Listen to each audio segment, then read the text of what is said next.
The more you try to keep me down and keep my head above the water, you can never hold me down.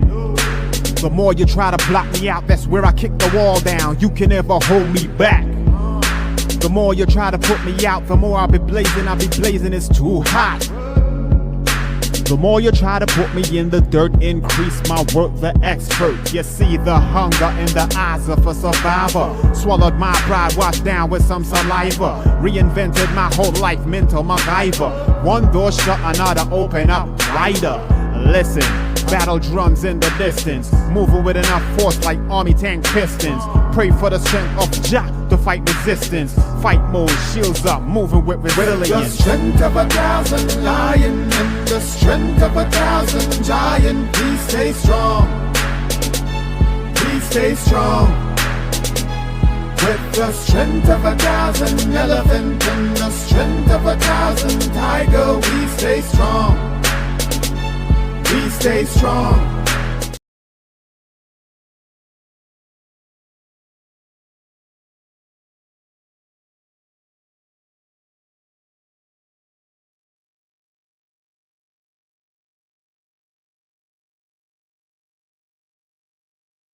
Saliva, reinvented my whole life.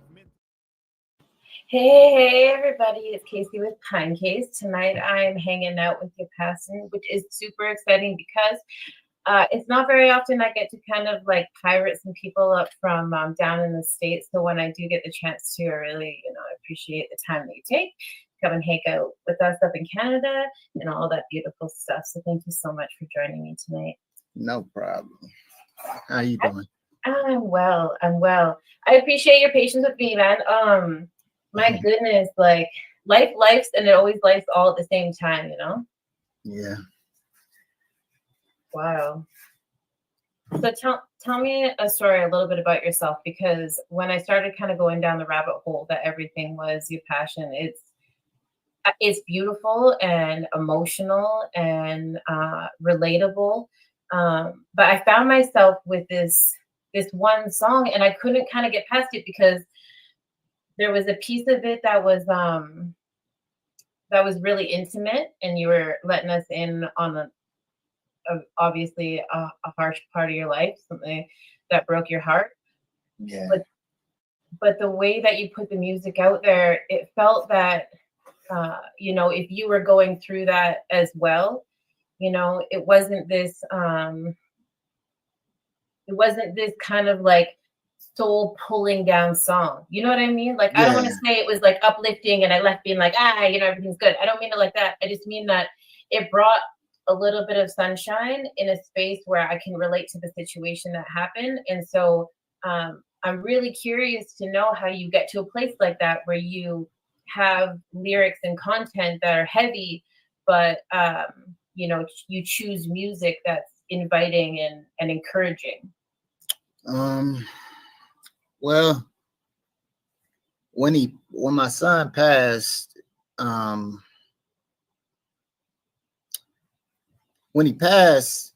decided to have, instead of a funeral, I had a celebration. So we celebrated him.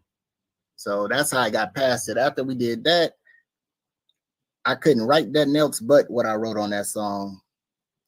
I wanted to get as detailed as I could as possible, but yeah, I performed that song one time. I don't even know if I could do it again.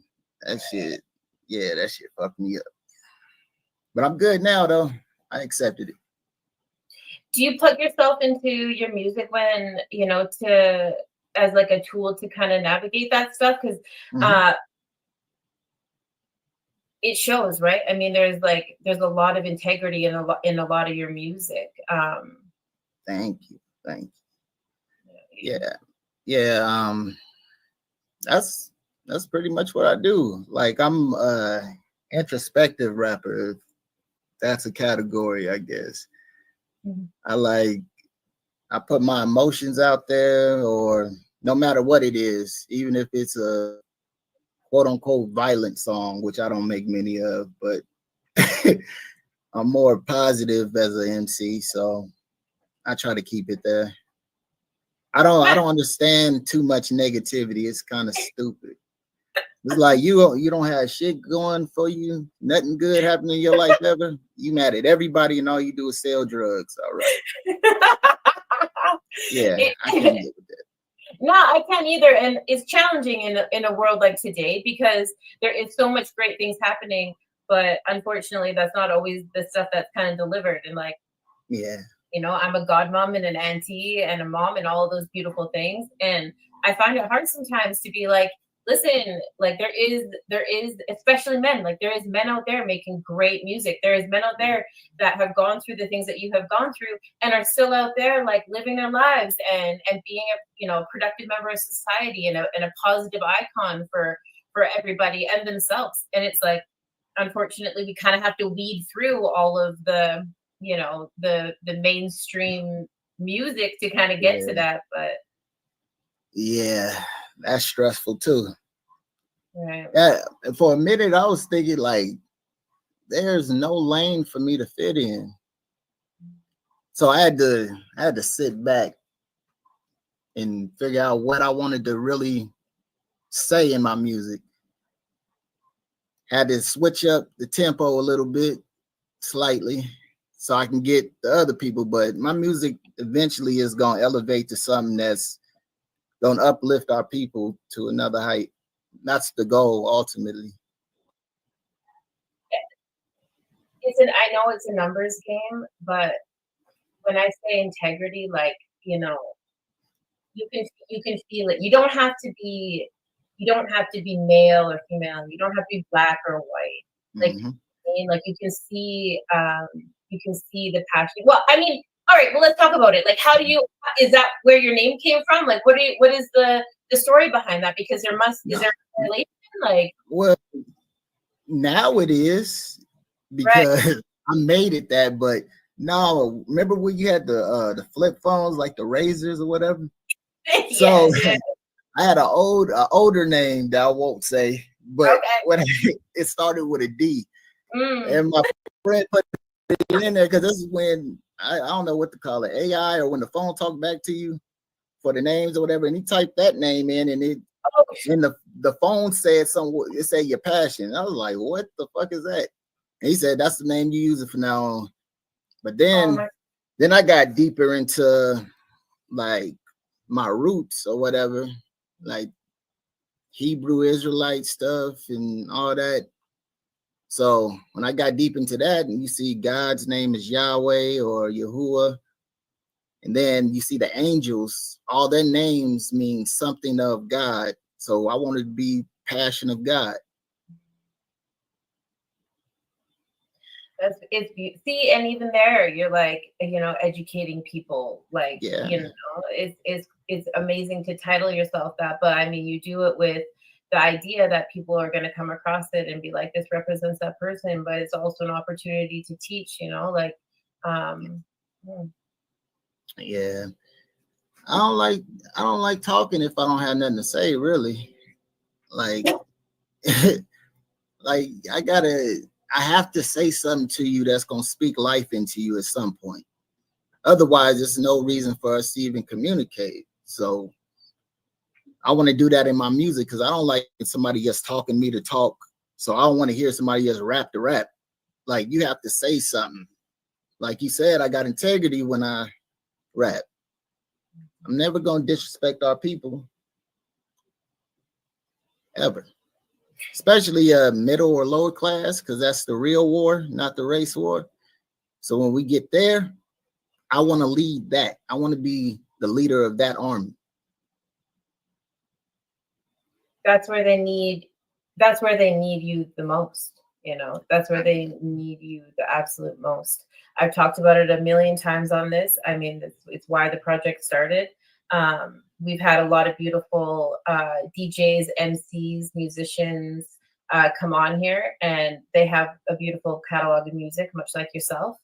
And and what's amazing is when you see where they came from, it makes you realize that, like, you know, these 14, 15, 13, 12, 18, 21-year-olds are like, okay, wait a second, like, this is possible. This is it's a doable thing. Like, it's not You know, we don't have to necessarily get stuck in the hustle, right? Like it's okay to grind. It's okay to grind. Like it's okay to grind for real. Like, you know, so yeah.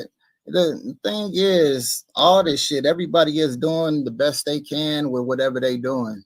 Like it's insecure people that's insecure with themselves that shit on what somebody else is doing. And those are the people that need to love themselves.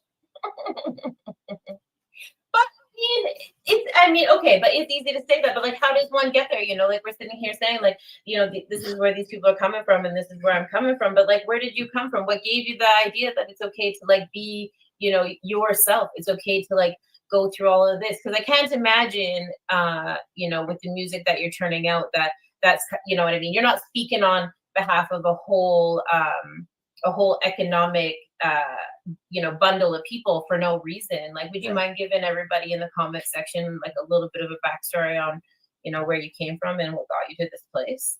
Well, I'm from Phoenix, Arizona, born in South Phoenix, raised in Maryville, Arizona. Pretty much, I got to that point because I went to a Black-owned school and they like drove pride into us. It was called Omega Academy. They showed us what we really are at that school. You're not niggas, you're not this, your history don't start with slavery. When I started going to other schools, I started seeing how our women were treated. When I seen that, like it's not okay to wear our hair. Why the fuck not? Nobody else hair grows like ours. None either. For y'all that know about that. But I started seeing that and seeing our people hate each other's skin. I did not see that in elementary because I went to a Black-owned school. But after seeing that, I was like, that's what needs to be fixed. So that's what I need to target. To love yourself. And on top of that, no matter what race you is, you have a fingerprint that nobody else has. Why would you want to be like anybody else? You are made perfect. Everybody's made perfect because it's only one you. So that's where I got it from. Man, I didn't grow up in a space like that, and I fight for that all the time. You know, especially like with my boys. I'm like, it's important to me that they have a space on the basketball court. It's important to me that they have a space, you know, in their clothing and in their shoe wear. And it's not to say that like we all need to feed into the $300 this and the $500 that. That's not what I mean. I just mean like it's okay to like be a part of that space because you know, not everybody has it. Like you said, like I'm sure it was probably jarring to witness that people really are living. And I mean, it's not even like a black, I mean, it is a black and white thing, but it's also like, you know, I grew up in a place where like, if, you know, if you were even talking about like hip hop music or like, it didn't even have to be hip hop. It could have been like, you know, if I had like a bandana, like hanging out, you know, like a flag, like, are you kidding me? Right? Like, they thought you was banging. You know, totally, absolutely. There's no way around it. Like, it only meant one thing, and then yeah. No, the best thing to do is to purposely speak positive. It changes your frequency completely. If you gonna continue to speak like everybody else, you're gonna feel the same negativity constantly as everybody else, and you're gonna continue to speak it. I'm not saying I'm perfect with it. I'm not, because I cuss somebody out in a second. But I'm trying. That's the part. At least I'm trying. I'm trying to be as spiritual as possible. I don't want any problems anymore, especially with the plans I have to do. Like, I feel like my people need me. There's not, and I'm not just saying that, there's not many people like me. Well, and I'm so serious about it, I'm willing to sacrifice myself for it. There you go. Like, it's not, I make music, but the music is to drive the mission also. Like it's too much. This is the first time, these last 2 decades, this is the first time that hip hop and music didn't reflect the times. How are we getting killed all the time by police or each other or racist people because they hanging us now again? How we doing? All this is happening, and the rap is about killing, prostitution, basically, drugs. And I'm not down it. It's a place for it. But the other shit need to be talked about because that's what you really going through. All your fans is getting killed. Speak to that. But it doesn't get pushed though. And like, but that's the thing is that like it never really did, right? It never really did. And unfortunately, right now we're in a place where like you have to have a gangster mindset to not be concerned, right? Because in order to pay your bills, you still have to fit into this mold. Well, gangster mindset, there's nothing gangster about talking about killing your own people or killing your own people. That's not gangster. Gangster is standing up. They're supposed to ride for their community. Your community is black or Mexican or whatever. That's what gangster is. Gangs is designed to protect us from the police. Somewhere along it got corrupt, but that would be gangster. This shit they doing right now, no disrespect, that's not gangster. And that's what I mean. I mean, you need to be willing to like have that same enthusiasm, but for the light. Like people don't charge forward with that same enthusiasm for the production, for the love, for the, you know what I mean? Like, and you're like, everyone's got energy to be out here killing each other, hating on each other, you know, all this beef, whatever that was. I don't even know, because I don't even know, like a cartoon character and like a real, I don't know what that was, but you know what I mean? Like, but if we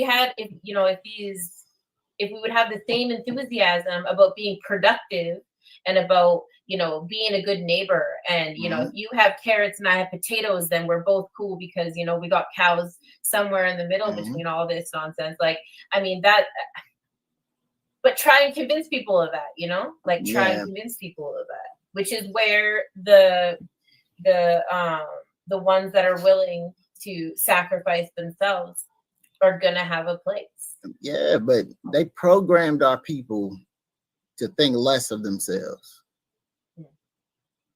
And we fell for it.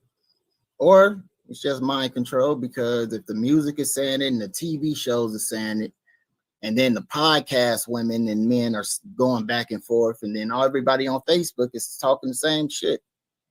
Like, we're programmed to hate ourselves and love everybody else. And that's what I want to reverse. Also, do something. Somebody got to be a voice, because it's like nobody sees what's going on with the high class, middle class, and lower class. They do not see what's happening, and it's baffling to me, because this shit is happening to us. I just don't get it.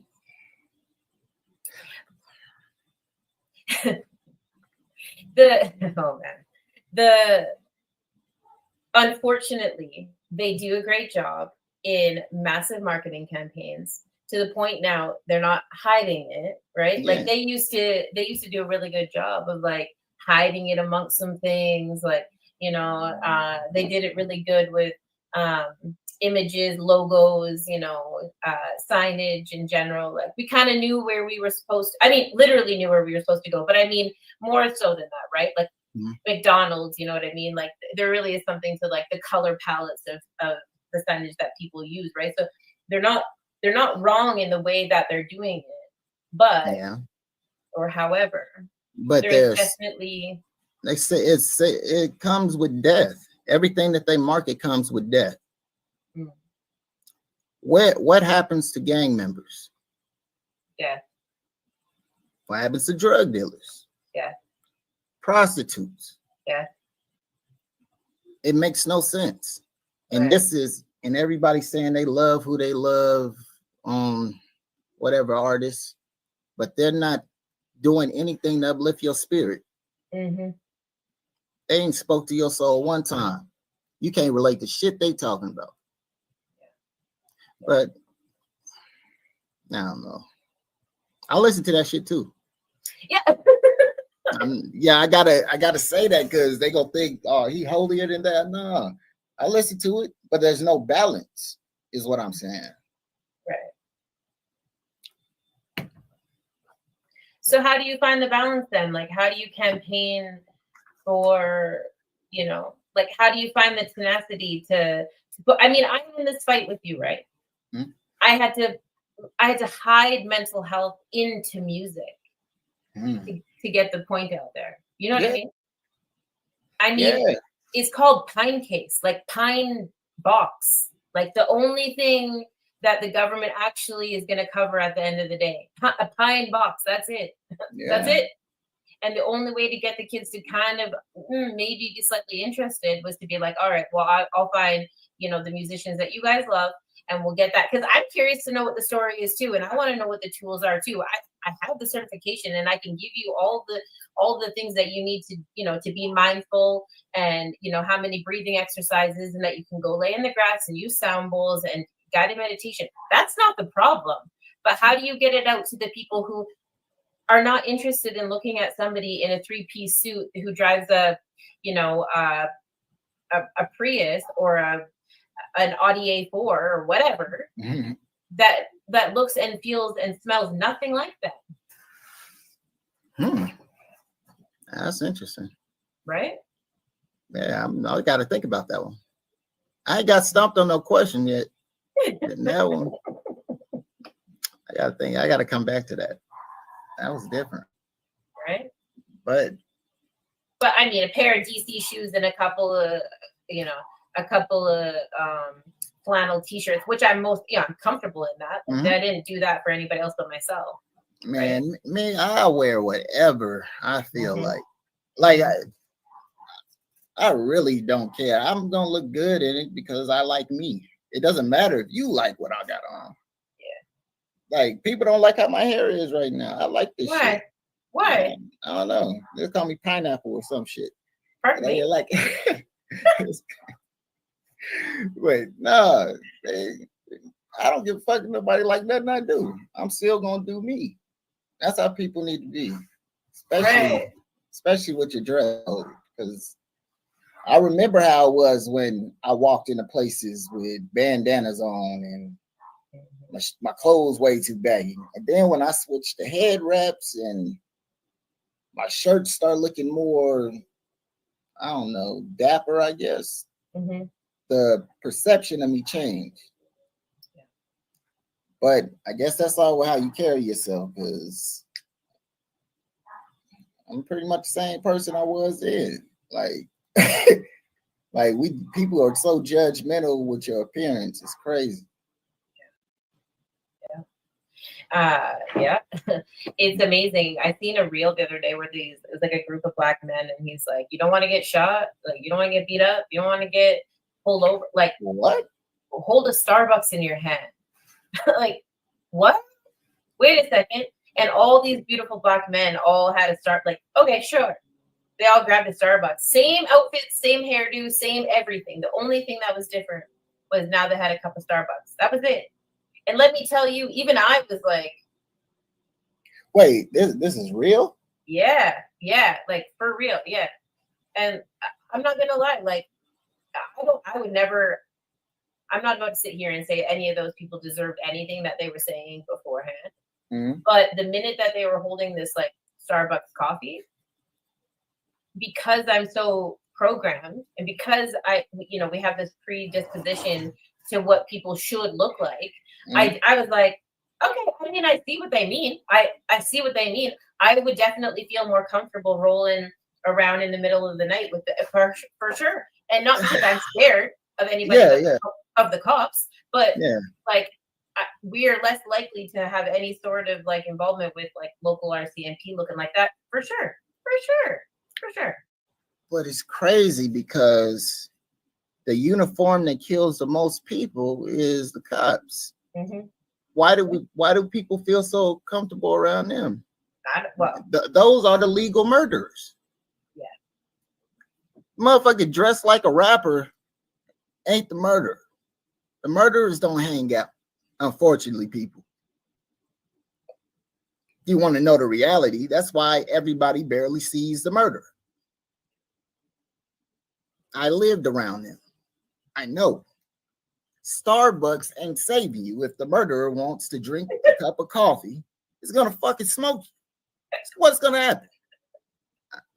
I don't know. People's perception is all off. Think about this. The mass shooters look all middle-aged white dudes. Yeah, they look acceptable to the public. Right. All of them. Right. Oh, that's how y'all want me to dress, like the mass shooter? I should wear that. Right. Then I'm safe. But if I dress like the black kid that just going to high school, or Tamir, which was 12 years old, and the cop came and shot this poor kid for having a toy gun. Yeah. But the mass shooter, the one that shot up the black church, they take him to Burger King. Yeah, people perception fucked up. But hey, I mean, it has to be talked about. You know, the other night I was at a barbecue and we were sitting there with amongst all these nice regular folk, no big deal, we're just chilling. Mm-hmm. And they were talking about wild stories, like crazy things that they did, and drive too fast, like all sorts of random shit. I was like, whoa, you know, like, okay, because I don't even really talk about that kind of stuff around people I don't know, but okay, cool. And I was like sitting there, I'm like, man, I wasn't even driving fast. I was actually on my way to the emergency, and I replaced 3-4 driver's side windows.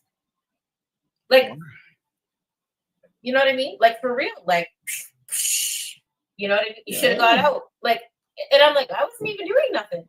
Wait, who did that?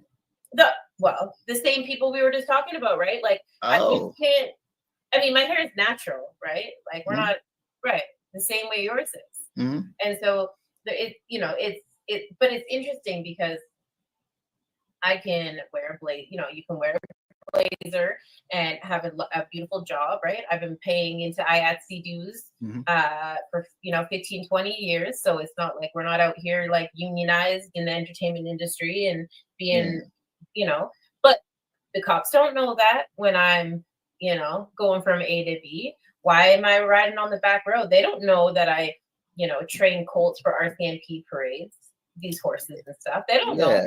All they see is this person who's not supposed to be out here around all these very large properties with all these fancy horses and houses and things like that, right? But why aren't you supposed to be out there? You were born on Earth.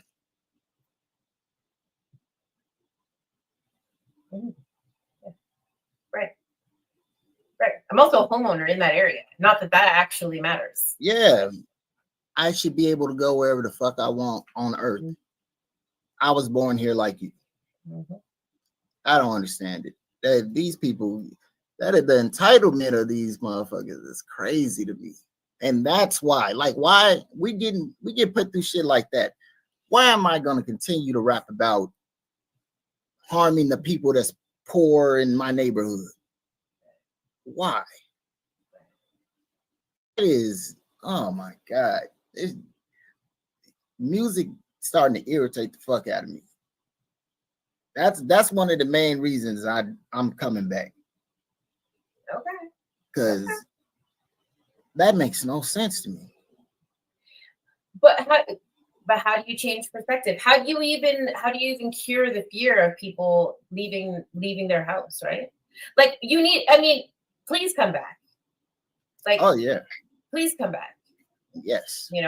We have these kids locked up in spaces where, like, and I'm not saying it's no shade to the music industry, no shade, everyone's out here doing their thing. They all have a place, and I can appreciate that. But we need more people who are willing to be in the trenches, to be out there and to just talk positivity and power and empowerment, because it is few and far between. Like, yeah, and then when you talk about uplifting your people, you look that crazy. Then it becomes, what about everybody else? It's all people. But I was talking to my people this time. And it's not to discount anybody else, but when I say Black people, that's who I'm talking to. When I say lower and middle class, I'm talking to everybody else. But if I'm going to talk to my people, it should be no butts in with somebody saying, what about us too? This isn't happening to you. You don't fit into this. And it's not to cut everybody off. It's just the reality. And nobody wants to say reality because everybody's so PC. I'm not fucking PC anymore. Because ain't shit PC about us dying. Once that shit stop, I'll be kumbaya with everybody. But until then, we at war. And I know everybody ain't looking at it like that because we're programmed, but we are literally at war. And that's everybody. But they always target us first and the harshest. We can go back to the wars when they had set us, all the Black people in the front, and there's landmines everywhere. So they wait up for us to get killed, and then they start shooting. Shit, like they had that on South Park. They, they put it in cartoons to show you. Like these, it's so fucked up. Nobody cares about us, including us. We wait to unite when the worst shit happens. Why can't we do a 1,000,000-man march every year? Well, because we sacrifice our vocals. We sacrifice our vocalists and the people that are willing to put themselves out there. I mean, historically, that's how it's gone, right? You have these beautiful independent thinkers that are, charging the war, and either they're dismissed as cult-like, or they're too revolutionary to have a space in history. So you need to they need to be eliminated, right? And I used to be scared of that shit because the one thing I can't get out of my head is I have to speak for my people. I didn't learn all this shit for no reason. I didn't learn nothing to be quiet. So since I got to speak for my people, I'm not scared to die for that. If somebody's going to kill me for being a good person, fuck them. I don't care. God got me. We don't fear death no more. Right. That's really Buddhist, it's a really Buddhist way of thinking too, right? Like no death, no fear. There's, if there's big waves and small waves, and we're concerned about the big waves and the small waves, then we forget that we're just water, right? Like, all right. Yeah, man, ain't no such thing as death. You just transferring. Ain't shit. So I'm gonna ride for us 100%. Yeah. Yes. Yes, I love it. I love it so much. I'm so excited. That's so exciting, right? You know what I mean? Like, there's space for you. There's, and if there's not, then make the space. We're all going to make this space. Oh, yeah. They have no choice now. At first, I was timid. I have no walls up anymore. This is about to get scary. I can't wait for this shit. Album's coming out in November. So that's gonna be exciting.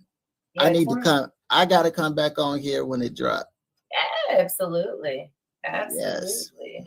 Tell me a little bit about that. Tell me a little bit about this album and obviously we had a little introduction there because none of that goes without, you don't say things like that unless you really are standing behind some of that stuff. But what else is going on that put you into this album?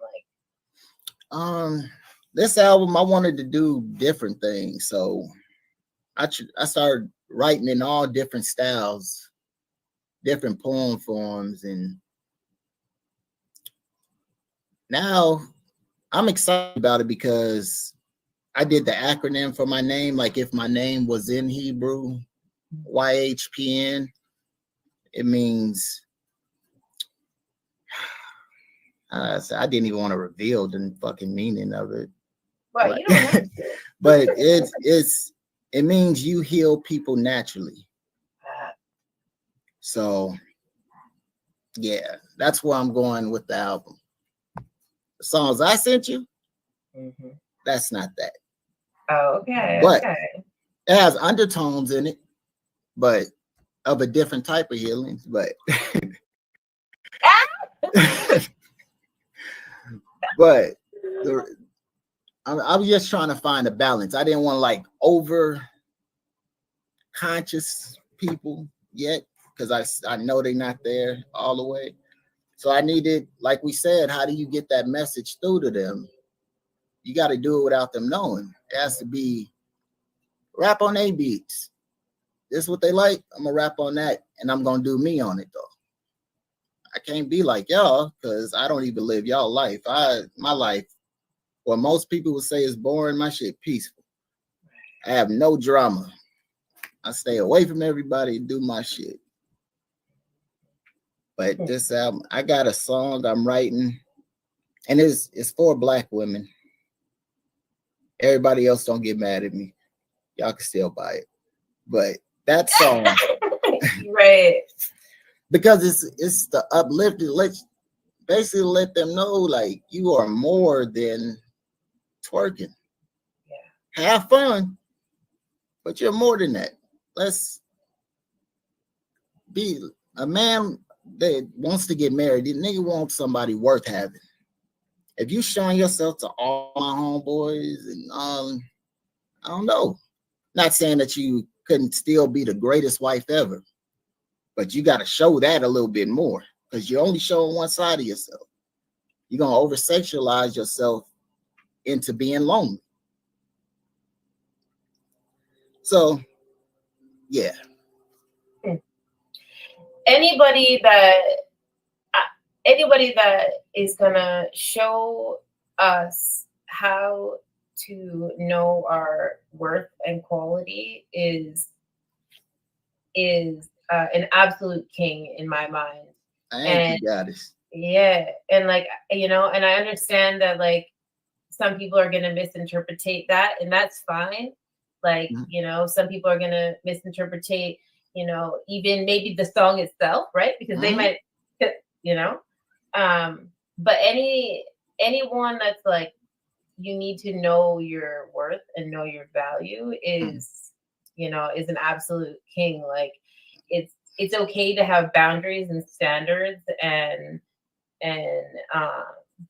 to hold true and to hold fast to that. I know we live in a culture that's like, it's fast and quick and everything is wild and you got to be out there every Thursday, Friday night and you got to have your nails done. It's like it's too much, and when you don't have all that, you don't feel pretty. You need your eyelashes. Like I don't know. And that's programming as well, because I want you to come as you are. I don't give a fuck about all that shit on your face. Yeah. I need to know where your mind is. I also have a song on that. It's a sapiosexual song. So I want more than sex. I need to know. I need that connection. Like, show me that I should propose. Like, show me something like that. I want to get married, but when the women that come at me, they influences are people that don't hold themselves up like goddesses, it's hard for me. Yeah, but I love them anyway. But I don't want to offend nobody. I'm just saying how I feel. They don't have to agree. It's just like, I want you to respect yourself, because you respecting yourself is respecting me. And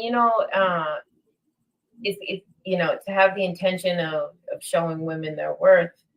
In turn, you show these youth that come up, these young dudes, these young men, that is, you don't have to be out there like fighting the good fight. Like, it's okay to sit at home once in a while, or it's okay to sit this one out or sit her out, or like it's okay to pass up on things despite even feelings, because there's situations that come up. We get people that call the hotline all the time, and they're like, I'm dealing with this peer pressure and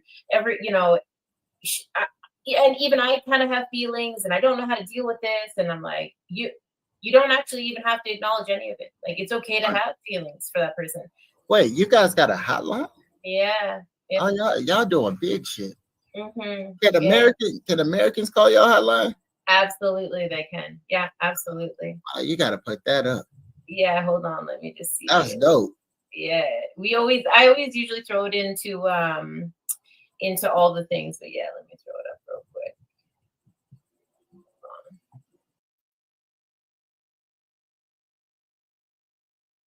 Can't actually see it, but it is it's 250-289-3948. So 250-289-3948. It is 24 hours a day, 7 days a week. And I'm bad. I'm interviewing you and shit. I'm like, so is the numbers like for mental health or any situation? Yeah, so it's for mental health, it's for music, it's for the youth. I almost threw your song up there. We'll get to that next, but it's for the youth, it's for elders, it's for whoever feels like they need to come in and check it out. It's for primarily lately it's been for blue collar workers out there. It's for divorcees that didn't ask for their divorce, but they're still paying child support and don't see their kids but 2 times a month and all that stuff. But yeah, we have, and it's not just that, right? So we have our hotline, and then we have our scholarship and our bursary program too, which is another good way to kind of contribute to both adults and to kids that want to be in the music industry or that want to use like music as a tool for their mental health, right? So yeah. That's dope. Yeah. I mean, it was a passion project, right? Like it was I buried 3 of my brothers, and oh shit. Yeah, all for different reasons. And it was just like, how do we catch this before it gets to that point now? Like, how do we catch these young kids before it gets to that place, right? Yeah, I went through that as well with a brother and a sister. That was weeks before my baby was born, and then my baby passed. That's all within a month and a half. That shit was crazy. My baby passed in my mom's bed the morning after Mother's Day. It's like 5 a.m. Yeah, that shit, man. It's weird thinking about it. I can't believe that shit really happened to me. That shit is weird. How somebody could be here. And then I worked overtime, so I didn't spend no time with my baby. So I just be thinking, like, how somebody gets here and then not here? And then I couldn't even protect my baby. Like, that's the main person you're supposed to protect. And I couldn't protect my baby from death, and I felt weak. I was like, oh my God. I felt like the weakest person because I was giving all my time to a job so my baby could have a roof over his head, and then that shit happened. I spent like little to no time with him. I think I got 3 pictures with him. Yeah. He was 3 weeks old when he passed from SIDS. Yeah. I don't. It was cool though. Well, I don't know. Listen, I don't know how men specifically deal with that. I mean, I do because we talk about it, but I don't know where you guys find the grind to be like, all right, how do you make these sacrifices, right? Because I mean, there's a lot to obviously unpack here, but from the very get-go, you guys have to make this decision to put your work first because there isn't another option. Like, It's not even like oh, you could have been home. Like, no, because then you sacrifice food and shelter, which is the necessity. So so then that puts you in a fucked up position because then you find out your job gonna let you go anyway. Right. Like they don't give a fuck about you. You're just another number. So I lost my baby for a job that let me go. Like, so you got to balance that out. It all depends on how you look at it. But for me, that's the only way. Like, that shit. I can't wait to get out of this workforce. Yeah. It's coming. Oh yeah.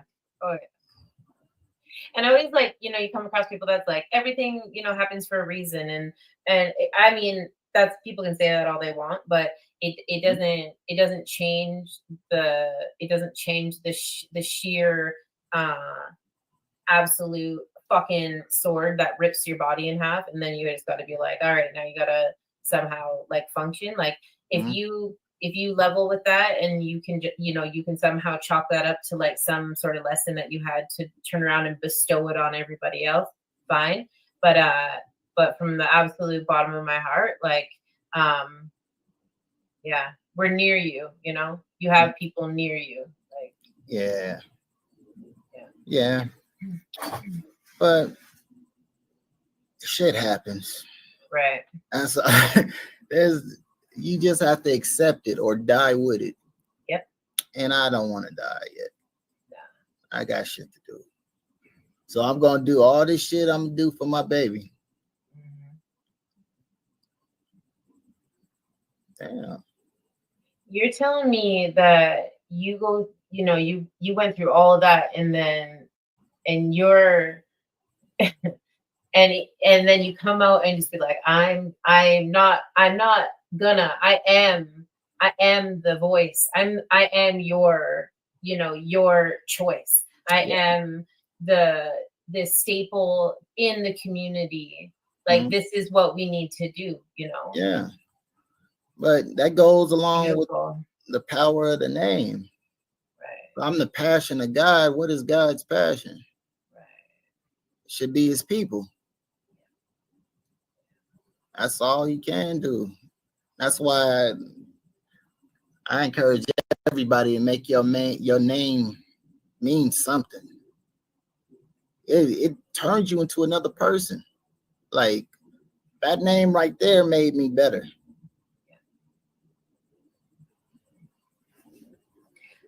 It's a mantra though, right? And I mean, I think that's underestimated a lot. Like it's, we sit there and we're like, we talk to our siblings or we talk to our uncles. We're like, oh, you're fat. Ha ha ha ha. Oh, you're lazy. Ha ha ha. It's like, okay, wait. I mean, maybe, but the minute that we start like giving ourselves these titles and we start talking to each other the way that we want to perceive them, or the way that we want them to perceive themselves, the quicker the steps are to get them to the place where they, need to be, or where you need to be with them, right? Well, like, have you ever seen the water test when they write the positive and some negative on each water glass or whatever jar?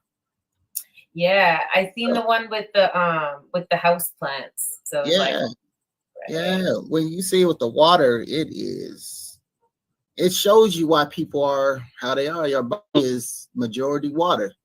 If that's what happens when somebody speaks negative to you, people walking around, their insides look like mud. So they can't help but say something negative. It's just like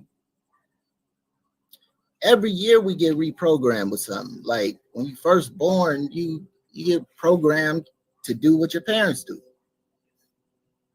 So that continues through life. People at school probably saying negative shit to people. And now when they get older, all they think humor is saying something negative. So it's constantly passing on that all negative shit is cool and funny. But scientists and the higher ups know what that's doing to us. And this is why shit like that and boys don't cry. That's why we killing each other. Like you're not letting your emotions out. Ain't nothing weak about letting your fucking emotions out. Fucking the Bible say God cry, whether you believe the Bible or not. If God can cry, your bitch ass can too.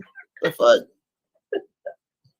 People, these niggas make me sick with that shit, man. Like, I don't even mean to laugh. I just like it. I don't know where the separation happened. Like, what happened? What happened? That happened in slavery. Right? Like, at what point was it like, okay, this is totally acceptable for you, but you over here, nah.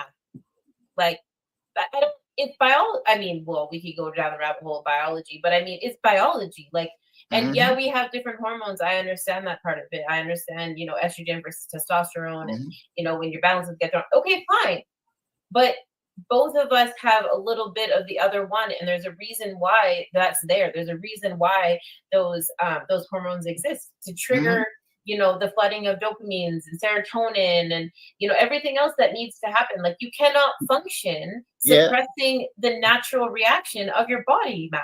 But they don't realize 90% of what all men do is feminine.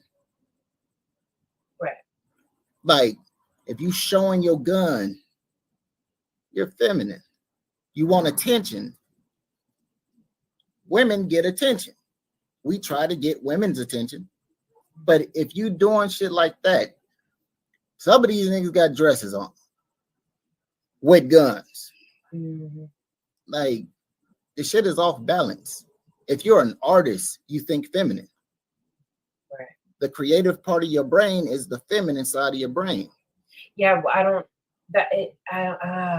know why that is though. Like, again, why feminine does not mean it's not about being a female.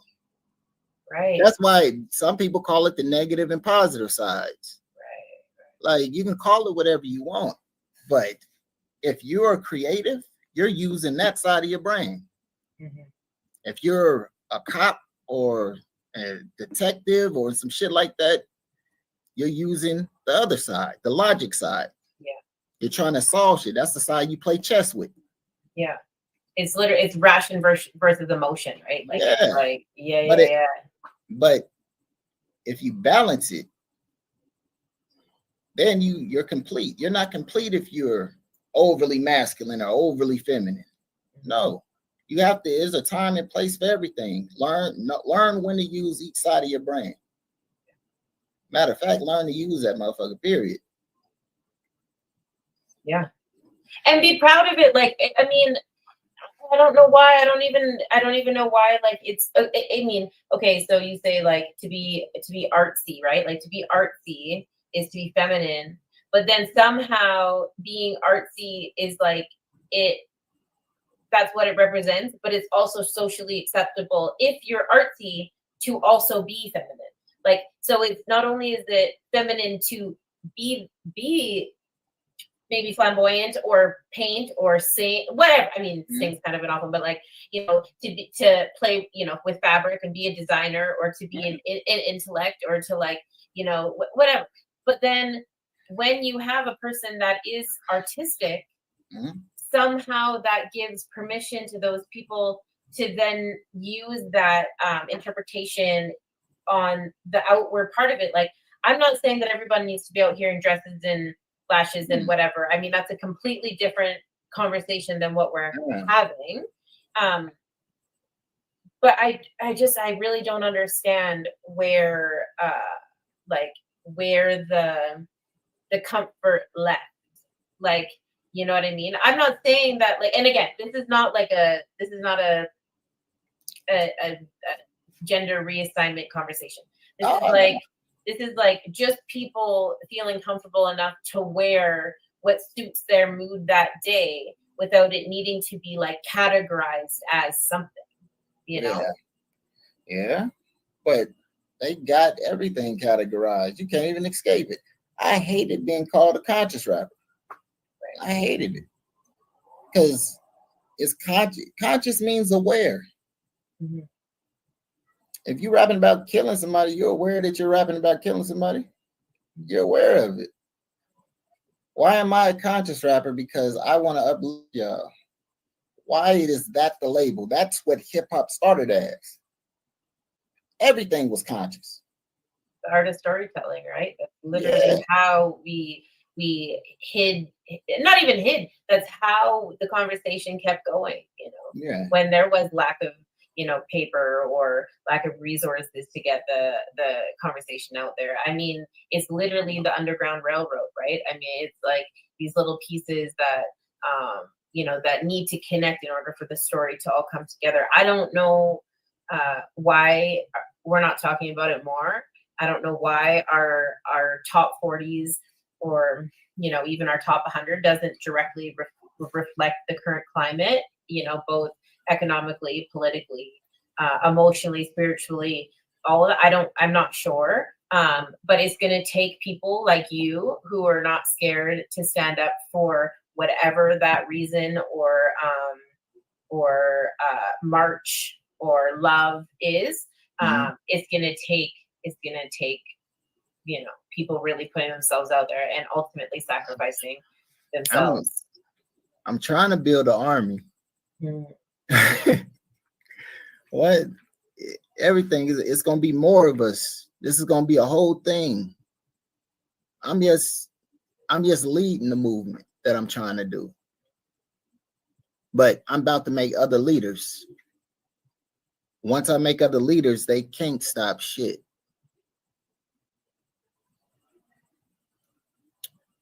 Shit gets scary when it get to that point, but they can't stop any of it.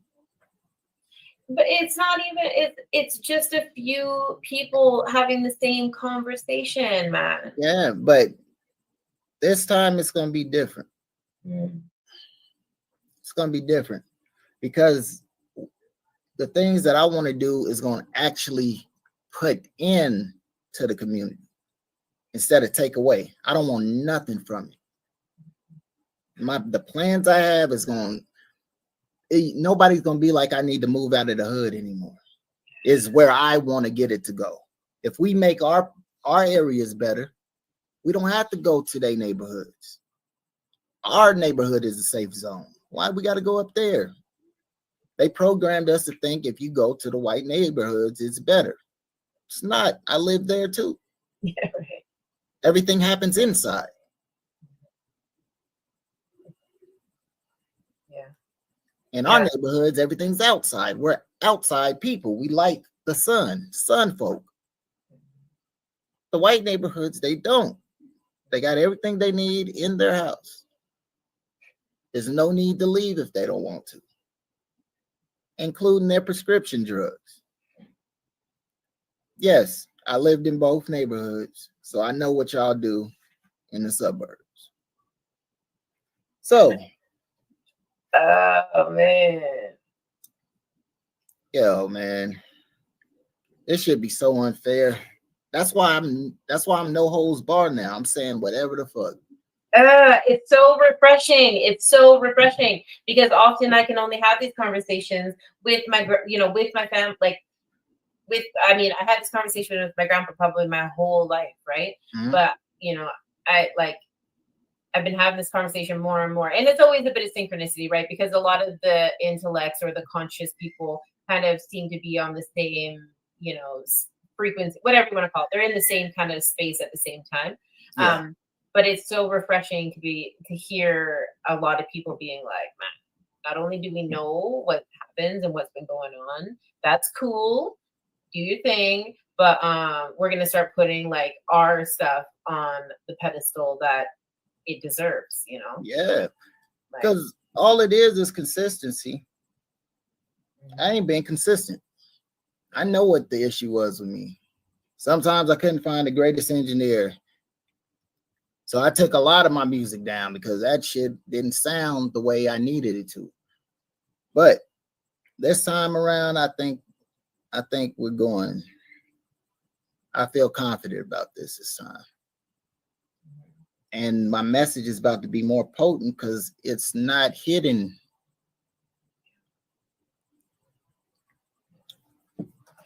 Just think about this. You know all the music that's coming out. Yep. I come out with an album that reflects everything that's going on, been going on, and then what's going to happen. There's no comparison. I don't care if 2 people hear my album. there's no comparison between me and everybody else. There's none. You talk about nothing. Your whole identity is to be evil. They made evil cool. Like, am I wrong for saying this shit? No, man. Okay. No. Yeah. Like, nah. I mean, I'm being quiet and respectful because it's so nice to hear. Like, nah, there's nothing. And the whole thing that is so funny about it is like, since the beginning, all you've done is talked about positive things. You don't have to smile in order to be productive and a positive person. Yeah. You know what I mean? Come and collect and correct a lot of the times is being so comfortable with yourself that you don't need to be overly expressive to make everybody else feel better. It's not that. Yeah. It ain't that, man. Like, we're just, you know what I mean? That's what I meant. Like, I'm near you. Like, I feel you, and I'm not gonna sit here and say I'm sorry. I'm sure you've heard that a fucking million times. That ain't it. I get it. I don't know how you found the fucking, the earnest to get up and sort your shit out another day and another day and another day. So respect. God. But I'm near you, man. Like, I don't know why people need this, like, everything's like, I mean, cool, if that's you too, that's cool. But like, from the very beginning that we went live today, you have done nothing but talk about positive, productive, constructive things that I am going to play on repeat for my children, my grandchildren, my nieces and nephews. Like, there is nothing negative or hurtful about any of this stuff. It's real and constructive, and we need more of it. You don't need to smile and do all of that for me to understand that. Yeah. It's cool, It's funny. Somebody just told me I need to smile more. That's why I laughed when you said it. They say I'll be looking too serious all the time. I was like, what? I'm goofy as hell. Like, I don't. But I understand. I'm not a smile more. All right. Yeah, that's too funny. No, I mean, it looks good on you too. I mean, whatever you're comfortable with, but I understand where you're coming from. Thank you. Yeah, very cool. On that note, I would be absolutely honored if you wanted to come and kick it back after that album is out. That sounds awesome. Yeah. I wanna make sure I got some videos done too. So I can bring. I need to show where my mind is. I know some of my shit people won't get unless they see a visual. Right. So that's something that. You know who is not the same genre, but is a really great example of kind of conscious conceptual artistry is Tool. Tool. Yeah. So they're like, I don't even know what they can be considered. I guess like rock or no, metal, I guess.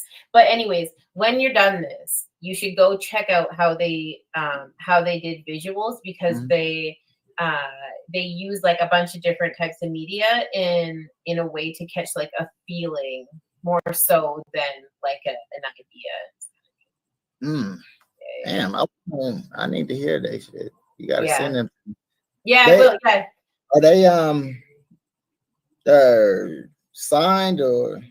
Oh yeah. Calico's in the comment section saying that they're metal music. Yeah, I've actually seen them live. So they. I was about to say, is that the person in the comment that do the music, or they just like the band? No, she just likes the band. She said, yeah, Tool's unreal visually. They're on top of very intricate music. Yeah, so I've seen them live. The dude's name is Maynard, and no one really knows a whole lot. I mean, we all know a little bit about him, but when he goes on stage, he stays off to, when I seen him, he was off to the left-hand side, which is, I think, unusual for how he usually is. He's off to the right-hand side. I think. I might have it wrong. But anyways, he stands behind like a curtain because he doesn't think it's appropriate necessarily for music to have a front person. He thinks that like his voice is just another instrument in the music. And the only way to do that was much like how you feel about it. Like sometimes you need to take things one extra step in order for it just to kind of land where you need it to land. Yeah. And so, you can do that progressively or, kind of like by being a bit reserved. Right. And so that's what he's done. So instead of kind of taking it over the top, he's taken it back to get the same result. And yeah, it's impactful, I think. Yeah, like I've been looking to do like music with different genres. Yeah. So that's why I was asking. I was like, yo, are they in here? Because I need.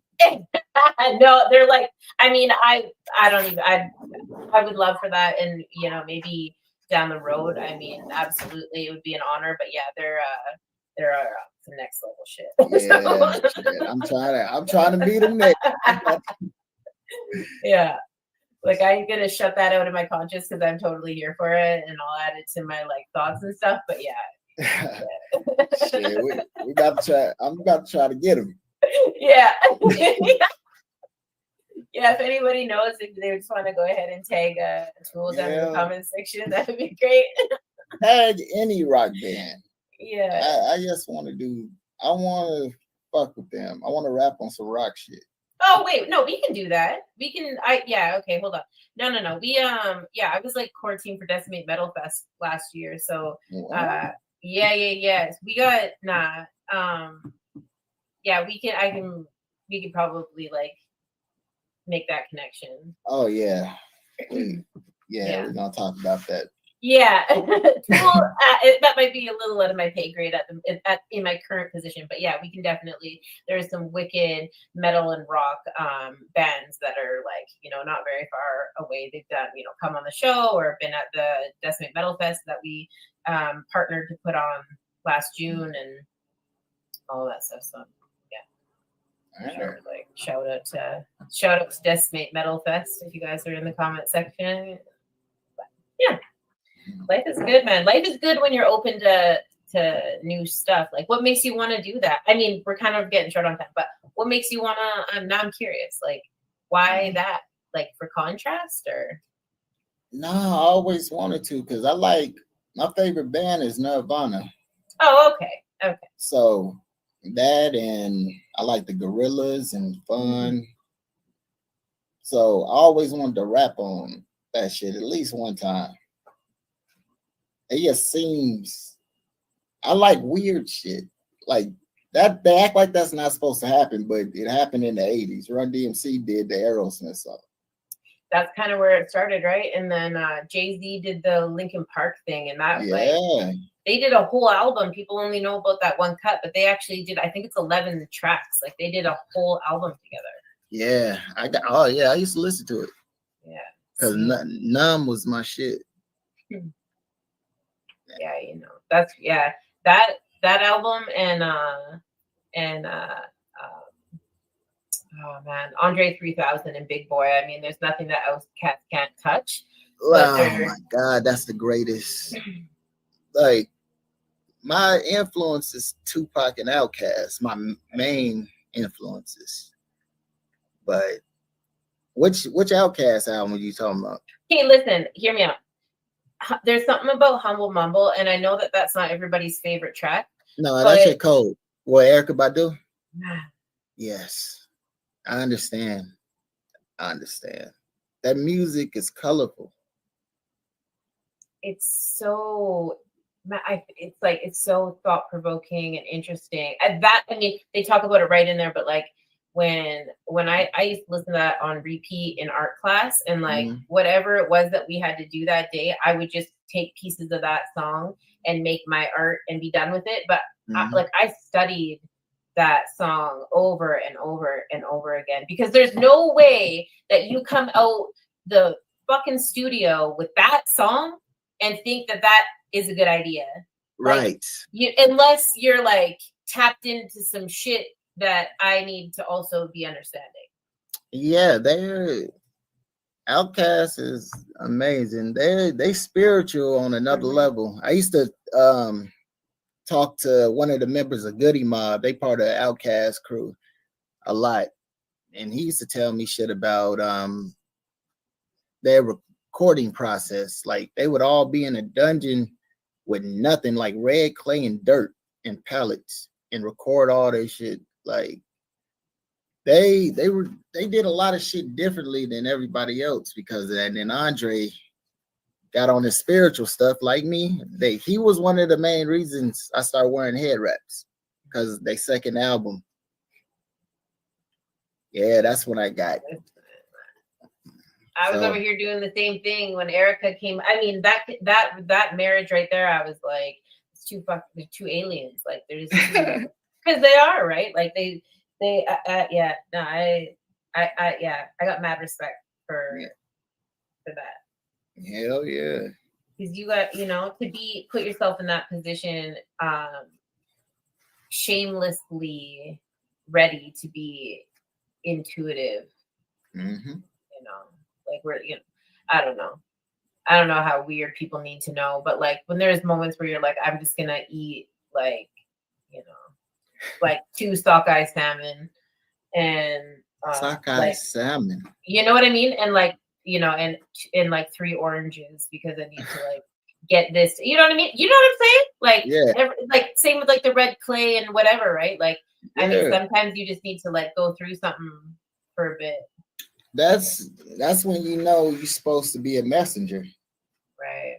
Like when you go through shit, like people be talking about shit they ain't never went through. Mm-hmm. And giving advice about something they never went through. It's confusing as fuck. Because how the fuck do you know? People, oh my God. I keep saying, oh my God, because I keep wanting to say specific names. And I made a post today, said I changed. I don't want any issues. So, try to stick to it. I told you I ain't perfect. I try to be perfect. Right. Now that's fair. It's hard though, right? Like, I mean, you get so many years, on this earth, and and sometimes ignorance is bliss, right? Like there is something to that too. And I'm not saying that I'm not grateful for like being where I'm at, but there is definitely something to be said. Like, some of these people out here ain't worried about nothing, right? And maybe there's happiness in that. I don't know. Maybe. Shit. I be trying not to worry about nothing. I ain't cracked that one yet. We gonna get there. It's tough. But when you care less, you're more peaceful though. Mm-hmm. Yeah, because you're worrying about, if you with somebody, you worry about who the other person's sleeping with, because you with somebody you don't trust, or like people be worried about everything. $2 short for your light bill. Shit like that. Yeah. You can borrow that. There ain't nothing to trip over. Right. Yeah, like and then that's something that somebody I know they're mad at me and don't talk to me because of that. It's the quickest way to lose a friend. Like it's the quickest way to lose a friend. Period. Yeah. Like, people are weird as fuck. People are weird. And you gotta keep your peace, man. I've been staying away from people. I ain't never been this happy. Since the baby, at least. Yeah. But staying away from people brought me a lot of peace. And make you find the new version of yourself. Like after the baby, and then I get anxiety and all that shit. I had to find what the new me is. I'm almost there now. Yeah. But that anxiety shit will fuck your life up.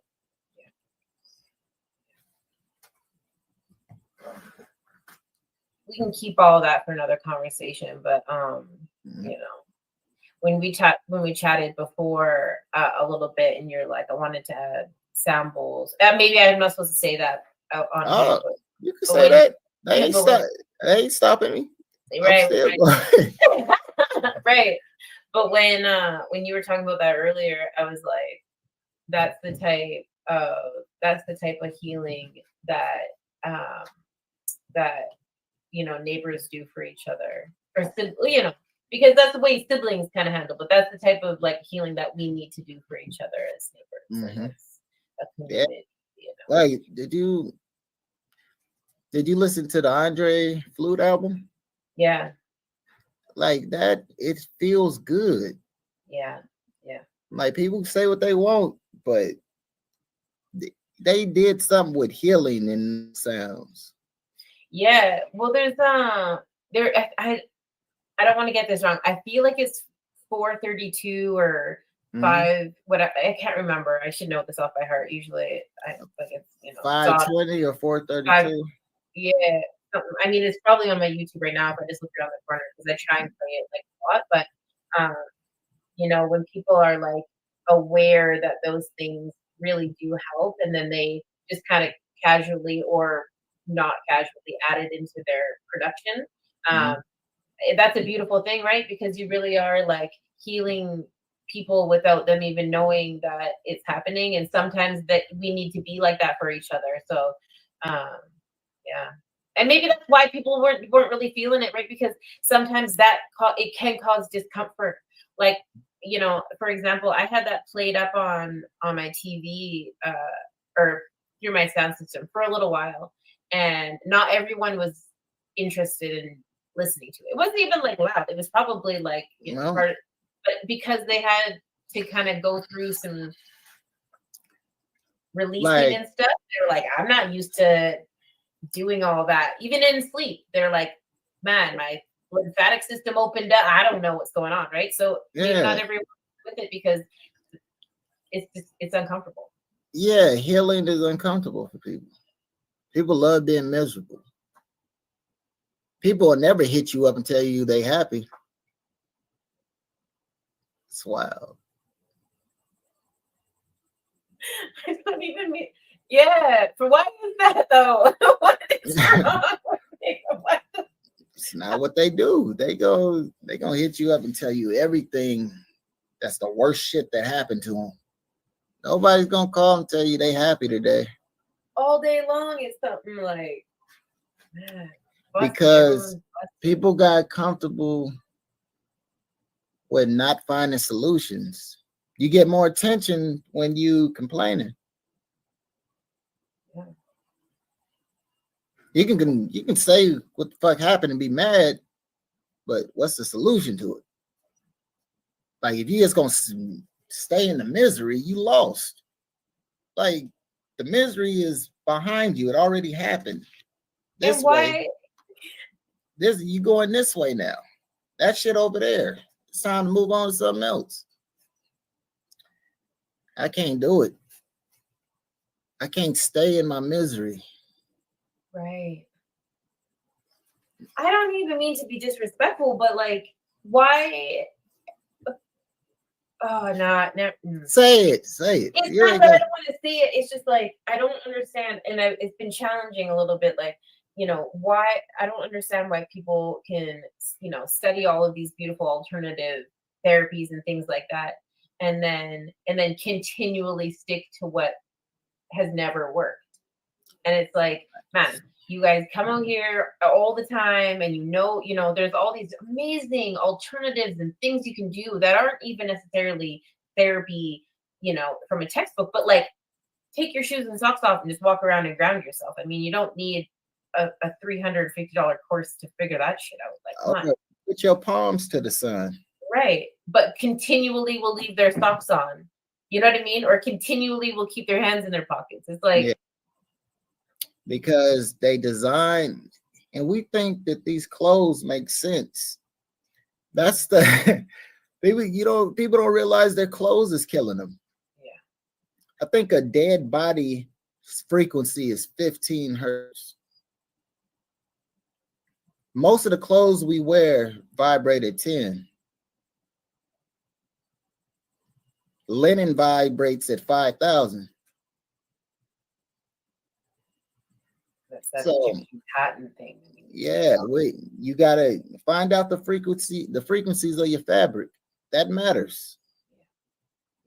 But people don't think that matters. They're killing us with everything. If you got to put your palms in your pockets all the time, like I seen people do that all day, you're not charging up. Your body's not detoxing something. Like everybody hides from the sun. Like, you need at least 10 minutes.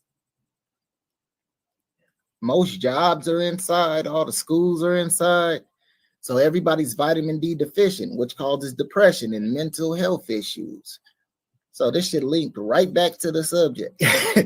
No, exactly. And we all wonder why everyone leaves the hospital and gets vitamin D drops, and the doctors in there being like, you need to take 6 drops, 3 times the recommended dose and shit. Like, well, or we could just go outside and pick some raspberries or whatever before we make jam. Like, I don't know. Yeah, you could definitely do that, and that's probably gonna work better for you. Right? Like, As soon as you get that medicine, one of your organs about to suffer. But again, that's pushed into music. They thought I was weird because I rapped about sea moss before. Like, hey, what? Is something wrong with healing? But you could pop a Molly and drink lean, and everybody cheer for it. I tell you to heal yourself. And I'm weird. how dare you? It's crazy. The concept of being weird is because I care about us. When you don't care about us and all women is bitches and all black men is niggas, you get the most cheers. But they don't see that as a government target. That is directly targeting us. Technically, that's mental health.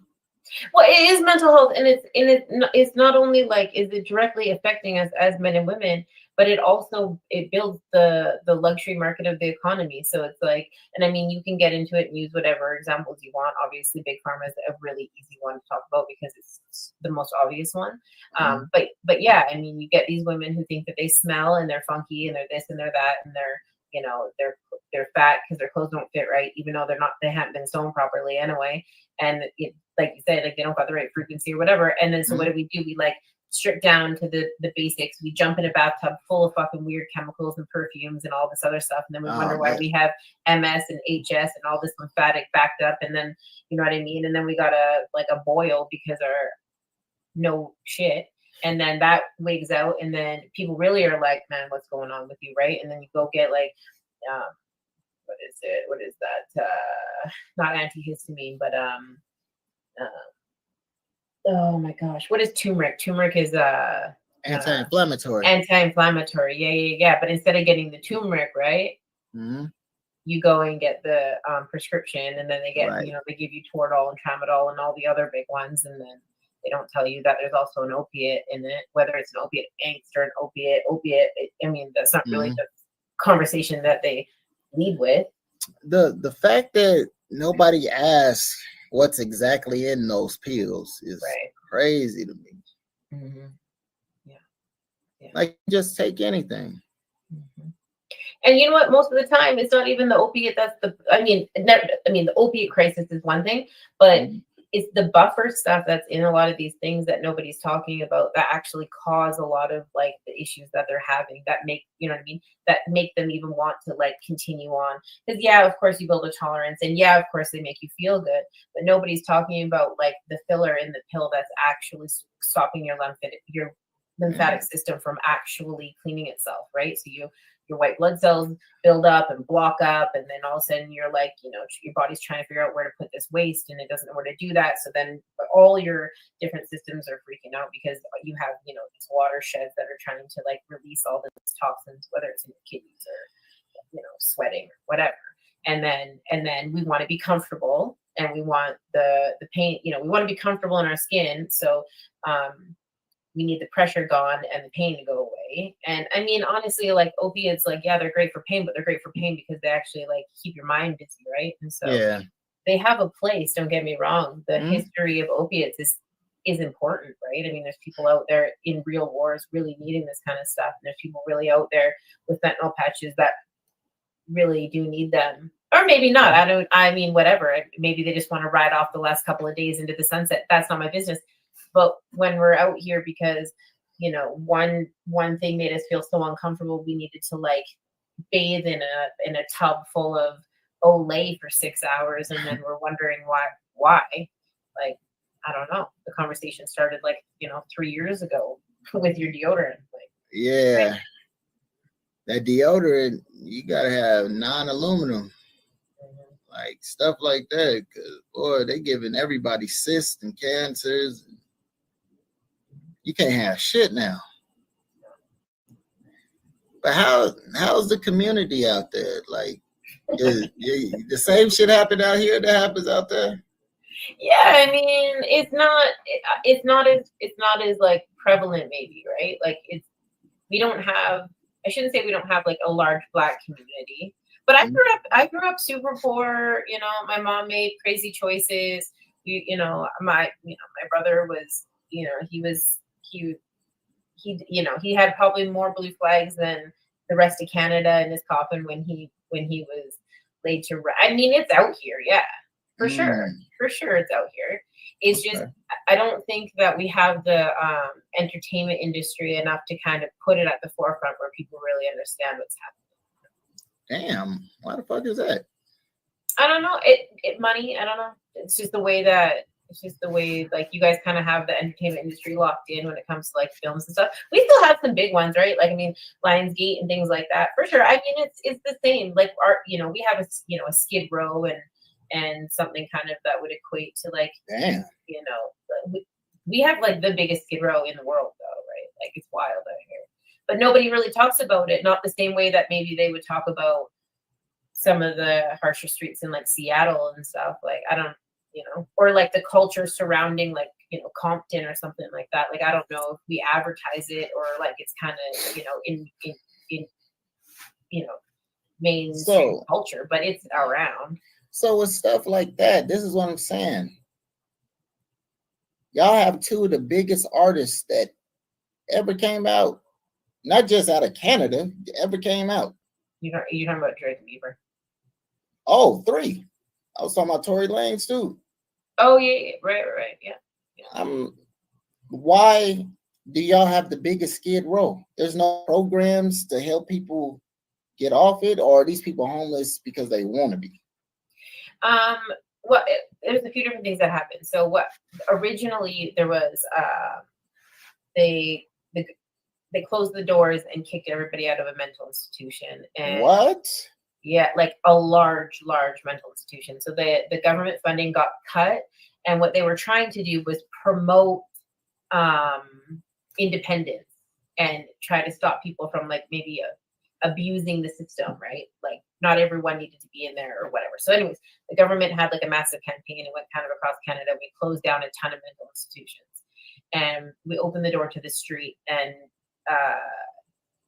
open them up kind of right near a lot of places like Carnegie Hall that are like, they were safe injection sites before these kind of massive like end stigma and Narcan saves lives campaigns. Like these, you're talking like 30 years ago, right? 30, 40 years ago. So they would have these needle exchanges and, low income pharmacies and things like that. Because we have healthcare up here, but not really. Like if you make money, you still have to pay for your prescriptions, right? And so if you're on any sort of income assistance, then you get your stuff for free. So I mean, the same way that like the hood has kind of traditionally cultivated the fringe and a little bit of the underbelly. That's kind of what happened, right? They were like, we're going to put low-income pharmacies and housing and access to all of the things that are going to lend to addiction in the same space. And that's exactly where they opened up all these, they opened the doors to all of these mental institutions. So now you have mentally unstable people with access to abusing their prescriptions, essentially. I mean, that's kind of a short version of it, but that's essentially what happens. So you have a bunch of people who self-medicate, who don't have the resources or the housing that they need. And then you get things like, Willie Picton. I don't know if you know who that is, but he was like this pig farmer guy. He was like, there was some controversy whether the cops were involved or not involved, or, if the bikers were involved or not involved. But ultimately, he went down to, our big Skid Row, which is East Hastings, and would, thrive on these women who really no one searched for but their families, right? And so, it's the same down there. You get and I hate talking about RCMP on here, but you get maybe a culture around RCMP not necessarily helping the poor. And then you have this kind of spring up situation where they have access to like self-medicating. And I mean, it's the same. Yeah, it's the same thing. I guess. Never really thought about it really, but yeah, it's bad. That's sick. Yeah. I don't understand that shit. We give billions of dollars to NASA to pretend to fly rocket ships. Right. And tell us shit that we don't need to know. I don't give a fuck what's going on in space. I'm getting killed down here. Yep. We homeless down here. Like everything is going on down here, but they got us looking up. Yeah, absolutely. But they've been doing that always, right? And I talk about this a lot. Like it's wag the dog, right? Like, but we become the stupid ones when we keep falling for it. Why does our space program need that much? But your citizens are homeless. That money could be getting put into housing. It could be temporary housing to get these people, help them get jobs and self-sustainable. But no, we want to give shit to fucking NASA, to the NFL, to the NBA. I love NBA players and football players. They should not be getting paid more than teachers. Nobody should, because they have to teach the next generation. Like they're literally teaching them what society is going to be when they're the age we are. Well, and I mean, who wants to be a freaking teacher anyways? Like, it's going to be a dying breed. I mean, half of my kids are in electives because most of them work. Yeah, everybody about to shut schools down soon. But it's crazy because right now we just dropped like more money in any province in Canada, in the history of Canada, on education. And I'm like, it's so confusing because you guys aren't doing anything to convince anybody to even want to be educated anymore. We're literally giving all the money to the people who have these passion projects or who are, athletic. I mean, I agree with you. It doesn't really make sense. The 1% or the 2-3% of people that actually make it in these industries is, I don't know, man. Is that going to give my kid the drive to like maybe want to? Definitely don't want to be a teacher because the teacher drives a worse car than his broke ass mama. Like, right. You know what I mean? but if a teacher get a contract for $1 million, you think people ain't gonna want to grow up to be teachers? Exactly. Yeah. Like if they're giving contracts, why does a player? I'm not saying because that's their money. They earned what they earned. Yeah. But I'm just saying logically, why does he need $200-something million when there's poor? I'm not saying you're supposed to spend your money on people you don't know and all that, but you see a problem and your kids got to grow up in this society. You see a problem that's happening, you got the means to fix it and you don't. To me, that's showing that somebody's keeping them from doing it. Because nobody that comes from a place says, fuck that place. So it's probably something in their contracts. You think?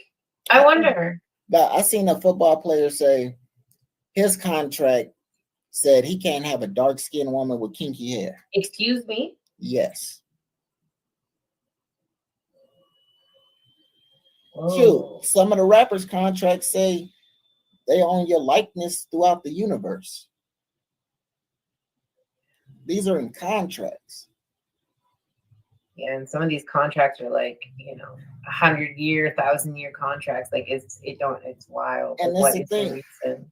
Everything is set up against us, from the clothing to the school system, to the police system, to the workforce. Everything's set up against us. Like, how is it possible that you have to hire a legal amount of Black people at a job? Oh yeah, I've been there. I actually, there's a large restaurant franchise that when I got hired on, they're like, well, we made our quota. And I was like, and you know what? The owner came down and we talked about it and he was like, I hate to do that to you, but yeah, I mean, I'm glad we hired you now. But at the time, it was in order to get their funding from the government, they needed to have, I can't even remember it was like, they need like 3 minorities in the kitchen and 2 in front of house or something to that effect. That's crazy. But it had more to do with the funding part than anything, right? Like it was, and that's a lot of the thing. Like right now, the way it stands, like Pinecase, I mean, we run basically off of like donations, but there is a ton of other projects that are out there that are like kind of like grassroots passion projects, outreach projects, you know, event coordinating and blah, blah, blah, whatever. We do a ton of harm reduction, stuff like that. And that's kind of where they're getting the most traction right now, is these companies that are coming through, these like nonprofits that are coming through. That seems to be like where the most of the help is coming from. You know? Yeah. There got to be a way to fix this shit. Lobby the local government. Like, I don't know if we're ever going to get a whole lot on like a federal standpoint, but if everybody went in, put in the application, took their 3 minutes, you know, every other Thursday night and talked at their town meetings, like there's only so many times that you can do that consistently before somebody in, you know, many communities have 300-400 people.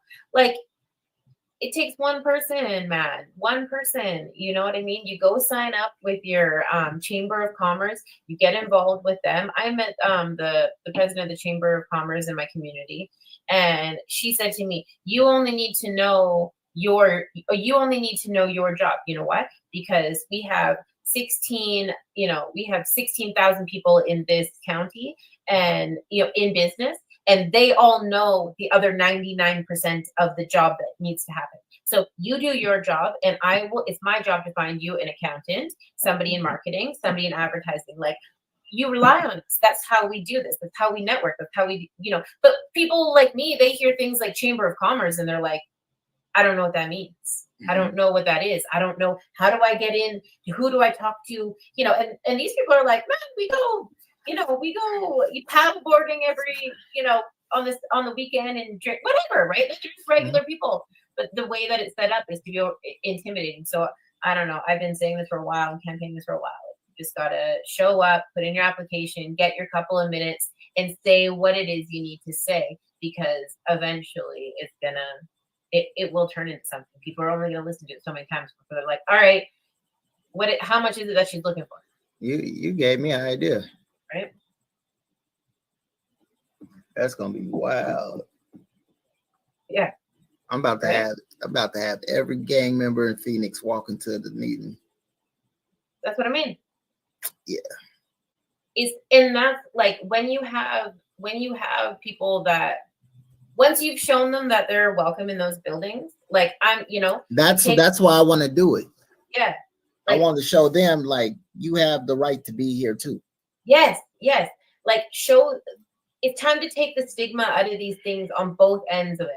Like, you know what I mean? The more that we put up these walls, the bigger the walls become, and we can only blame, you know, the people in the suits for so long before we have to take responsibility for it. Like, you are welcome in those places. They are actually quite interested in having you in there. And I'm not saying that there's never going to be a situation where people aren't getting, you know, need on and whatever. For sure. Oh, yeah. No. You know, we pay taxes. We need to be in those meetings. But we need to be in those meetings. We need to understand why, we need to understand why the money's going to certain streets. I mean, my community was in an uproar about, you know, this garden that was built and this and that, and that's our tax money. And blah, blah. And I was like, man, do they not know that all that money came from like donations from like, things like a car show that were put on by like local businesses? That's dope though. Right? But none of that was tax money, but nobody knew that. So it's just, get everybody out there, get to the town meetings. Yeah, we about to figure that shit out. Yeah. I wish I would have thought about this at the beginning of the year. We'd be ready for November. Right. But I mean, there's no better time to start than now, and use it as a jump off for, you know, this time next year or next, you know, I mean, I wouldn't waste time. You got an album dropping and there's never a more important time. But you know, if that ain't it, then maybe it's January for other reasons or February for other reasons. There's always like mental health. There's always, you know, mental health initiatives and months and things like that come up, like, you know, that nobody ever talks about. Pride and men's mental health are in the same month nationally. And I don't know if that's what's going on down there, but I mean, there's always a campaign for that type of stuff. Like, you know? Yeah. No, we about to figure something out. And now that we've had this conversation, I'm gonna be hitting you up for ideas for what needs to happen, because you understand. Mhm. It's hard to find people that understand. Right. Yeah, no. I'm here. Like I said, I'm near. Like, yeah. On that note, I'm gonna let the people listen to your music, and everyone can comment in the comment section. I want to say thank you so much for hanging out with me tonight. I really do appreciate it a lot. No problem. Which song you playing? I don't even know, because they put the same image on both of them. So. Oh shit. Well, one of them is featuring my homeboy is Butters. His verse comes on before mine, but yeah, that one, Get Up Out Me Way. And then I know you ain't playing that one. So I wanted to, so listen. I know. No, we ain't got to do that. We be doing good. Yeah, I know. We gotta play that one. Oh, I know. Let me But the other one, Your Decision, that's about. So I had this friend, and we're not friends anymore, but he decided to disrespect my son after my son's death. So that's what that one's about. It's a death song. So that could go with mental health. Whoa. I needed to release that. Whoa. Okay. Well, I'm not going to be disrespectful, so I'm going to go and just make sure that that's what it is, because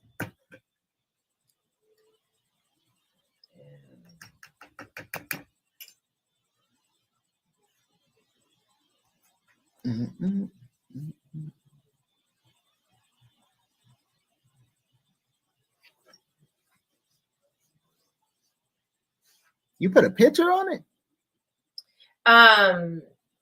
Well, no, I wouldn't be like that. I'm not. No. So, like, let me explain.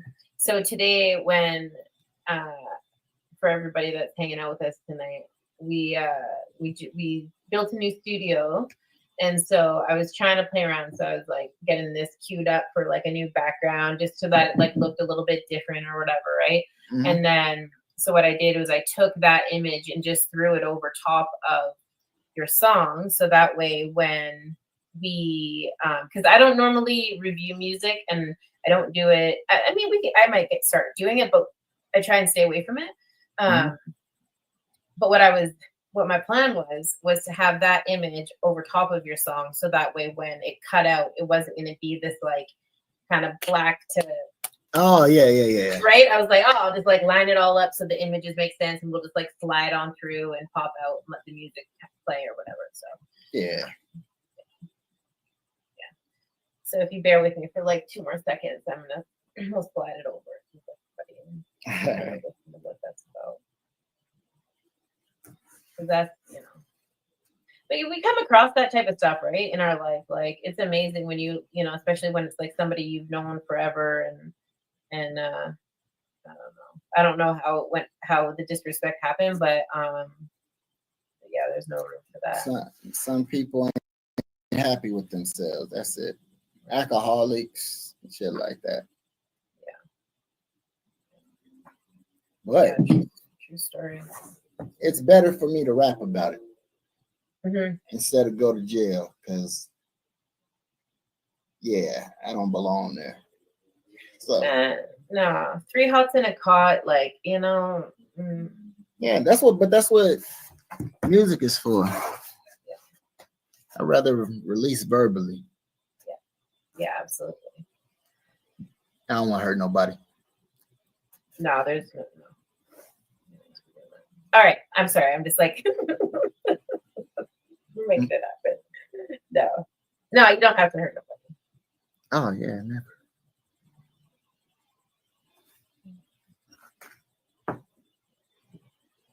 When you come into the States? Right. Nobody from another country want to come here. It's not that. It's not. I mean, I don't even know if it's an option anymore, really. What? unfortunately. Yeah. I mean, I wasn't kidding when I said the RCMP smashed up my window like 4 times, right? Oh shit. Jeez. Yeah. that was a real story. Like, oh no, I didn't know that was recent. It wasn't, but when you do it up here, you do it. It is forever. So I don't know. What the fuck? Yeah, we'll see what happens. I did my thing and like we got through it. That was, it was a while back and whatever. And the way that I lined it up was so that it would never be an issue. That was literally why I did it the way I did it. And but I don't know, the conversation I had the other day when I was like talking about getting my passport and stuff, they were like, well, you can, you can travel like here, there, and everywhere, but okay, I'll come down and talk to you guys, I guess. But it looks like I got it sorted out. I really hope that's it. I'll wave my hands if it ain't. Okay. We're gonna we just do this together. That'd be great. What's funny is like I'm taking the time to like make sure it's the right song, but I bet you like if I just clicked on this one, just because of the way the world works, it's probably the right one. But... Come on. Yeah. What day are you dropping your album in November? I'm looking to drop it on the 1st. Not set in stone yet, but that's the day I'm looking for. Lord willing. Yeah, and actually, shout out to everybody in Campbell River right now. They DJ Robbie Rob, we jumped on board. Yeah, DJ Robbie Rob. So Pinecase jumped on board. DJ Robbie Rob presents. He's got Party with a Purpose happening.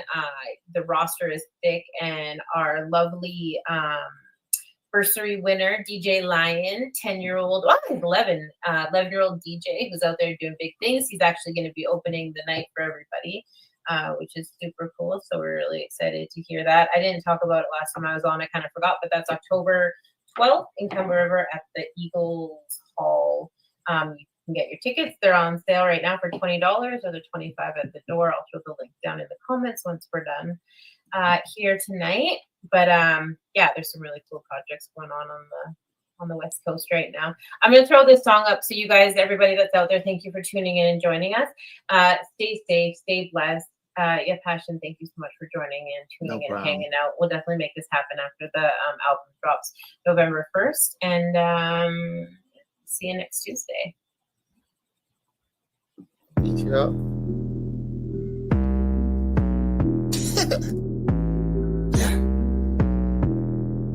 Better have my shit right. Charcoal inside. Speaking on my name, better have your shit right. Yeah, I barbecue your whole ride. Charcoal inside. Yeah, you insecure as fuck. My confidence like this side. Yeah, you up against the very thing that you lack inside. Oh, they see us. Really, it's hard to see your passion in person because your energy's off to me. Who's offering offerings before I start off? Is this your OG status? Don't matter to me. I'm all seeing the one that you're all seeking. Your passion to God, peace under my guard, speaking, projectile heart seeking, they're looking for love. As long as your heart beating, just give them a hug. Releasing your soul, easy, don't speak on my son. You can act dumb as you want, it's your decision. Go ahead and say what you want, it's your decision. Lying on my name to these flowers, on the mission, knowing I'll appear in your heart like an apparition. You can act dumb as you want, it's your decision. Go ahead and say what you want, it's your decision. Lying on my name to these flowers, on the mission, knowing I'll appear in your home like an apparition. Speaking on my name, better have your shit right. I'll barbecue your whole ride, charcoal inside. You insecure insecure as fuck, my confidence like this size. You up against the very thing that you lack inside. Ever since your inception, it been a misconception that you can fuck with the guy you're passion in any segment. You took your alcoholic ass in, taught many lessons that you ain't for my only child to die. The disrespecting, so these bullets that I'm throwing, go ahead and intercept them.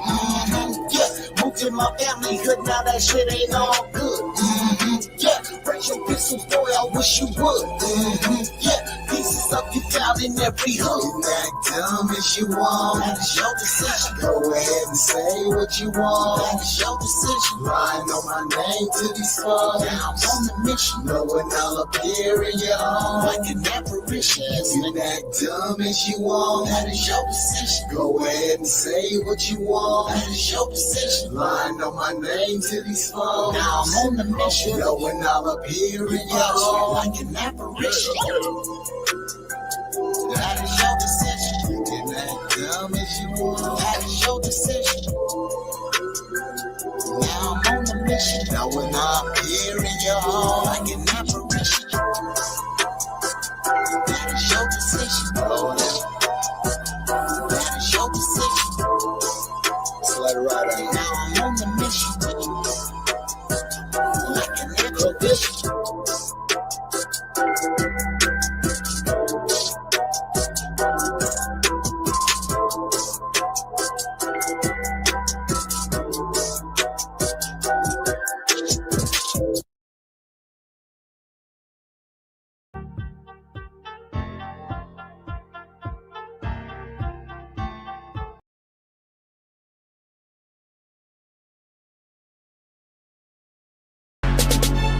We stay strong.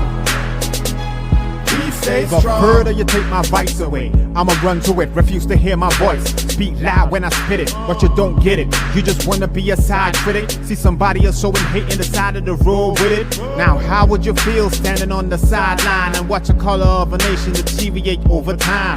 The flag real high, but compassion 6 feet below. Now you're searching for that justice that decided to never show. Deny my place, I'm back with a trace. Keep up the pace, tight lace, game face, get back in the race.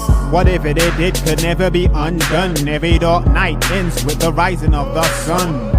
Squandered every wealth that's built from the mud. Squandered every wealth that's built from the blood. Squandered every wealth that's built in chains. Stolen from the ancestors, running through my veins. With the strength of 1,000 lion and the strength of 1,000 giant, please stay strong. Please stay strong. With the strength of 1,000 elephant and the strength of 1,000 tiger, we stay strong. We stay strong. We stay strong. I can see, run to the light at the end of the tunnel winner. We stay strong. I can't breathe. We're gonna get oxygen without the justice system. We stay strong. And I know, gotta keep my head together. We stay strong. Don't doubt me, please don't doubt me. We stay strong. Tell me how can we be strong if we still shooting? Tell me how can we be strong if we still looting? Tell me how can we be strong if we still hating? Please tell me now, please.